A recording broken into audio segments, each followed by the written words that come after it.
যাহা ঘটে তাহাই তো রটে। তাই তো কবি বলে গিয়েছেন, যা করবে সাবধান।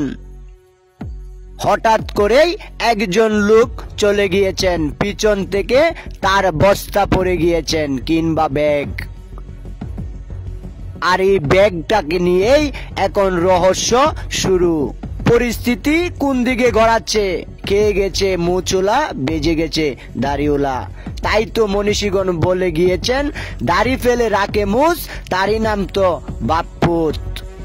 পরিস্থিতিটা একটু লক্ষ্য করুন। দুজন মোটর সাইকেল নিয়ে ধাওয়া খেয়েছেন আর ব্যাগটা ফেলে গিয়েছেন।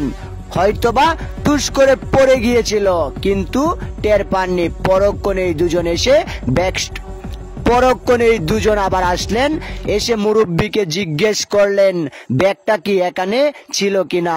মুরব্বী সরাসরি নাক করে দিয়েছেন, আবার মাথায় টুপি। আর একটুক্ষণ খুঁজাখুঁজি করার পর আবার জিজ্ঞেস করেছেন, ব্যাগটা তো এখানেই পড়েছে, তাহলে ব্যাগটা গেল কোথায়? আর মুরব্বীকে ধরে ফেলেছেন কলারে।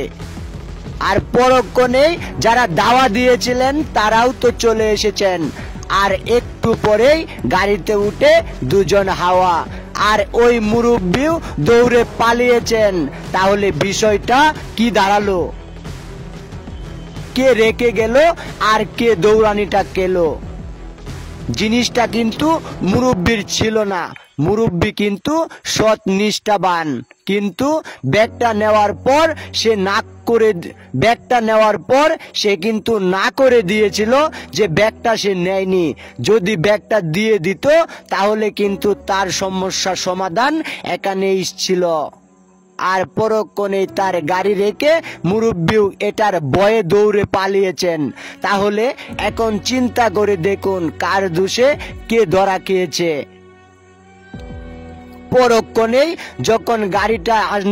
পরক্ষণেই সবাই মিলে পরক্ষণেই যাদের জিনিসটা ছিল তারা ভ্যানটাকে উল্টে দিয়েছেন এবং ভ্যানের ভিতর তার কাঙ্ক্ষিত জিনিসটা খুঁজতে ব্যস্ত। কিন্তু বিষয়টা হচ্ছে, কিবা নিয়ে এসেছেন, তাদেরকে কেনই বা তারা দাওয়া করেছিলেন? তাহলে কি সেটা চুর ছিল? কিন্তু ভিন্ন সুর। এই ব্যাগের ভিতরেই ছিল মহামূল্যবান কিছু, যেটার জন্য তারা গাড়ি দিয়ে আরেকটা গাড়িকে দাওয়া দিয়েছিলেন। ধরতে তো পারলেন না, কিন্তু জিনিসটা অল্প সময়ের মধ্যেই তাদের হাতে। যদি জিনিসটা পড়ে না যেত তাহলে হয়তো তাদের কাছ থেকে জিনিসটা উদ্ধার করা যেত না। আর এই মুরব্বীর কাজটা হচ্ছে কাউকে উপকার করতে যে অবশ্যই সারবার ভেবে দাঁড়িয়েছে, কারণ আপনার উপকারটা কখনো কখনো আপনার বাস হয়ে যাবে। সতর্কতা অবলম্বন করুন।